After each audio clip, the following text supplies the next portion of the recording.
Elementary pa lamang ako, mabilis nang makuha ng isang magandang babae ang aking atensyon.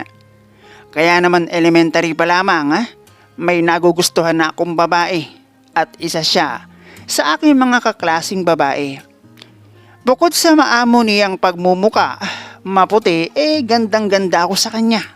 Na tipong sa tuwing papasok ako sa school, lagi akong nagdadala ng kung ano-anong prutas para iabot sa kanya pag resesa, tulad ng bayabas, dalandana at kung ano-ano pa. At kahit medyo nangangamote pagdating sa cash na baon, ganado akong pumasok ng school dahil sa kanya. Hindi na ako magsasabi ng pangalan, total matagal na yun. Pero high school na ako noong una kong masilayan ang hindi ko maipaliwanag na itsura. Paano ba naman yung aking aksidenteng napostihan ay isang ginanga at para lang naman iyong sabaka at ako'y kinilabutan.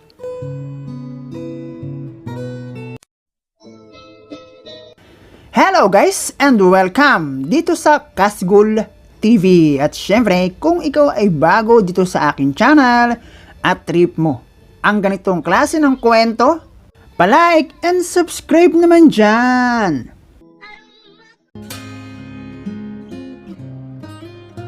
Hindi na iiba sa karamihan, ipinanganak ako sa isang pamilya na merong eksakto at kung minsan kapos na klase ng pamumuhay. Isang pintor si ama at si ina naman ay isang kahera, isa sa pinakamalaking grocery store sa lugar namin. Nag-iisang anak ako ng aking mga magulang, pero sa kabila ng lahat ng iyon, nakakaranas pa rin kami ng kakakapusan sa buhay. Yun kahit sarili na namin ng bahay na hindi tulad ng iba, nagre-renta. At ewan ko ba? Marahil talagang hindi ganun kalaki ang naipapasok na pera ng aking ama't ina sa aming pamilya. O pwedeng dahil na rin sa mabilis na pagtaas ng bilihin. Madalas akong maiiwan sa taong hindi ko literal na kilala kapag nasa hanap buhay ang aking mga magulang. Dahil tulad ni ama't ina, ang aking lola, merong hanap buhay na pinagkakaabalahan. Dadalawang magkapatid lang kasi si tatay at tito, at tulad ni tatay si tito, meron na ring pamilya. At kung bakit hindi ako gustong iwan doon ni ina, dahil taong bahay lamang naman si tita, sa aking patuloy na pag-unlad, nalaman ko kung bakit at isa na doon ang ugali. Nang mag-aral ako ng elementary, aminado akong hindi sa pag-aaral natuon ang aking focus. Yun ay sa aking mga naggagandahang classmate na babae. Papi love, isa lang naman ako sa nakaranas niya na tipong nagagawa ko ang magtago ng mansanas at tsokolate para iabot sa babae na aking hinahangaan. Pero hindi lang sa aking mga kaklasing babae ako napapahanga pagdating sa itsurang pisikal. Isa na doon si ina, na tingin ko, ang itsurang meron si ina ang isa sa dahilan kung bakit nagustuhan siya ni tatay. Na kahit probinsya na nang makilala ni tatay at magbubukid ang aking lolo at lola sa side ni ina, bukod sa magandang hubog ng pangangatawan, maganda rin ang kanyang kutis. Noong ako'y elementary, iniisip ng ilan na mayaman daw kami. Pero hindi nila alam, itsura lamang nina ang itsurang yayamanina at hindi ang klase ng aming pamumuhay. At hanggang sa pag-apak ko ng high school, si ina hindi nagbago. Laging mabango at presentable ang pormahan kahit pupunta lamang ng palengke. Na kung minsan isa sa pinagtatalunan at pinagsiselosan ni tatay, na baka raw merong pinapagandahan si ina, na noong ako'y elementary, si tatay ang gumawa ng pambababae. Naewan ko ba't sa kabila ng pagkakaroon niya ng misis na tulad ni ina, nagawa pa niya ang tumikim ng ibang putahe. Noong ako'y elementary, inakala kong masisira ang magandang pagsasama ng aking magulang. Mga araw ng Sabado na tuwing uuwi si tatay mula sa kanyang trabaho, nag-iihaw ng pork chop at tilapia at sama-samang naghahapunan. At syempre, glowing up si ina. dahil alam naming lahat na pagkagat ng dilim at sa pagdilim sa loob ng aming simple at tahimik na tahanan, may magaganap na pagsasalo. Hindi sa hapag kundi ng pag-iibigan. Agoy! Siyempre tulad ng iba, maraming beses ding pumasok sa aking kokote na kahit sakto at kung minsan kapos, hindi maiiwasang isipin ko na hindi magtatagal, magkakaroon ako ng kapatid. Alot sa pulang ako'y magkaisip, meron na akong sariling kwarto. Dumaan pa ang mga araw, linggo, buwan na taon. Dumaan ako sa samot-saring hamon at pagsubok sa buhay. Isa na doon ang pagbibinyag para kahit papaano maging totoo ang aking pagkalalaki. Nasa halip na si tatay ang aking maging karamay dahil pareho kami ng dinadala, hindi. At si ina ang aking naging kaagapay. Medyo nakakahiya pa nga. Grade 6 na kasi ako noon. Ayaw na nang may nakakakita ng sariling armas. Lalo't ilan na rin sa aking mga kababata at kaeskwelang lalaki ay nagsabi na iba raw ang sukat ang aking si The Junior. Kumbaga sa isang bagyo, kahit low pressure pa lang, sa hinaharap magiging mapanguwasak. Hindi sa pagyayabang, lalo't meron naman talagang pagmamanahan, may itsurang lalaki ang inyong bida. At bilang patunay, ay noong ako'y mag first year high school, sa aming magkakaklase, ako ang siyang unang nagkaroon ng jowa. Hindi lang yun, at hindi lang bastang jowa. Miyos lang naman siya ng third year high school, and yes, mas matanda kesa sa akin. Sa kanya ko natutunan ng ilang hakbang, mga bagay na natututunan lamang sa isang relasyon. At siya rin lamang naman ang unang babae na kusang nagsurrender ng bataan nang walang kahirap-hirap. Isang bagay na marahil kung hindi ako nag-aral ng high school, baka hindi ko naranasan na mga panahon na iyon. Bago ako nakatapos ng high school, maraming pagsubok na nilampasan ng aming pamilya.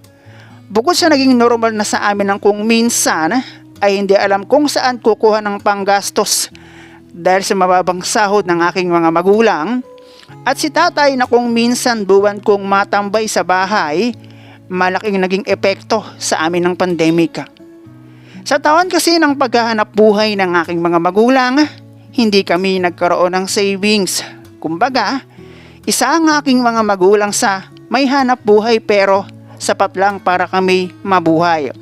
Si tatay kasi hindi nakatapos ng elementary, kaya hindi makahanap ng ibang trabaho. Si ina nakatapos ng 2 taon sa college, pero dahil sa pagkakaroon ng pamilya, mas pinili ang mabilisang proseso para makapagtrabaho at hindi ang matagalan. Katulad ng pag-a-apply sa kumpanya. Dahil na rin siguro sa pagkakaroon ko ng karanasan sa maling panahon at pagkakataon, lumalim pa ang aking kaalaman at nagiba ang aking layunin. Nagkaroon ako ng pagtataka sa kung bakit patuloy akong nag-iisa at kung bakit madalas mapagkamalang dalaga pa si ina, lalo na ng mga tao na hindi siya lubos na kilala. Alam ko yon dahil noong ako'y mag high school at makatikim ng ipinagbabawal na hocus-pocus, kami ang madalas magkasama kapag mayroong lakad si ina, at sino nga naman ang hindi mapapalingon? Kung bukod sa hapit na pormahan, mabango sexy pa ang dadaan. Siguro dahil sa halos magkasing taas lamang kami ni ina, walang nag-aakalang kami ay mag-ina kapag hindi kami kilala. 20s lang kasi si ina nang ako'y isilang, kaya lang pansin kong marami ang kong makatingin. Parang lalamon sa sobrang alam nyo na yon. Nasa pagtagal ko sa bahay at hindi ko pagkakaroon ng kapatid, tila hindi pala napapansin ni tatay ang aking nakikita at ng ibang tao, ang taglay na karakas ng aming ilaw ng tahanan. Kaya pala kahit isang manipis na plywood lamang ang pagitan ng aming mga kwarto, tahimik ang gabi kahit kompleto kami sa bahay. Ang lala. Nang makatapos ako ng high school, panibagong pakikipagsapalaran na naman. College, seryosohan na at kinabukasan na ang pinag-uusapan. 2 years lamang sana ang nasa aking plano pero hindi pumayag si ina. Mga bata pa raw sila at kayang-kaya pa nila akong pagtapusin kahit 4 na taon sa college. Pero hindi pareho ang itinatakbo ng isip ng aking mga magulang. Kasalukuyan ako nag-aaral ng college nang muling maligaw ng landas si ama at mabaling ang kanyang atensyon sa isang serbedora ng karinderya kung saan ay madalas di manong mag-agahan, tanghalian at hapunan si tatay kapag nasa trabaho. Sa halip na umuwi sa bahay at doon pawalan ang pagwawala ng alaga, ay mas piniling ilagay sa kabulastugan kesa legal at maayos na paraan. Pinuntahan namin ang sinasabing karinderya.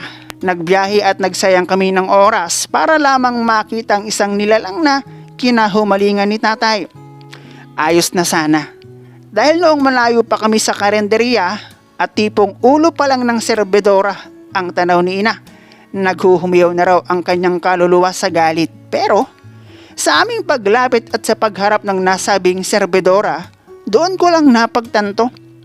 Kaya pala hindi ako masundan-sundan, exotic pala ang trip ng aking ama. Ang lala. Sa halip na komprontahin ay nagkatinginan at nagkatawanan pa kami ni ina at mas piniling mag-mall na lamang. Ayun, nagkahiwalay lang naman ang aking ama't ina. Hindi na raw kasi niya kayang makisama sa isang lalaki na hindi naman siya pinapahalagahan at sa bagay na iyon ay masasabi kong ako'y anak lamang at sa anumang desisyon ni ina, labas na ako. Maging ako ng kanilang anak, walang halong mali siya, ako ang nanghihinayang. Hindi naman yata pwede ang gaya ng tumatakbo sa iyong isip. Baka kahit sa kaharian ni Taning, hindi kami tanggapin, di ba? Nakapagtapos naman ako ng college at talagang ramdam ko ang hirap at sakripisyo ni ina. Pero sa kabila ng lahat ng iyon, hindi ako pinahintulutan ni ina na magtrabaho hanggat nag-aaral. Bukod sa ayaw niyang ma-distract ako sa aking pag-aaral, habang nag-aaral pa ako namnamin ko na. Dahil pag-graduate ko ng college, wala nang atrasan o balikan sa pag-aaral. Haharapin ko na ang totoo. Habang nabubuhay, kailangan ko ang magtrabaho para mabuhay.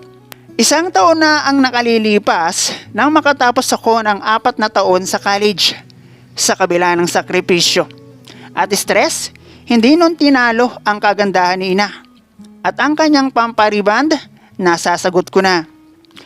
1 taon na rin akong kapag sumasahod, si nanay ang nagiging kadate ko.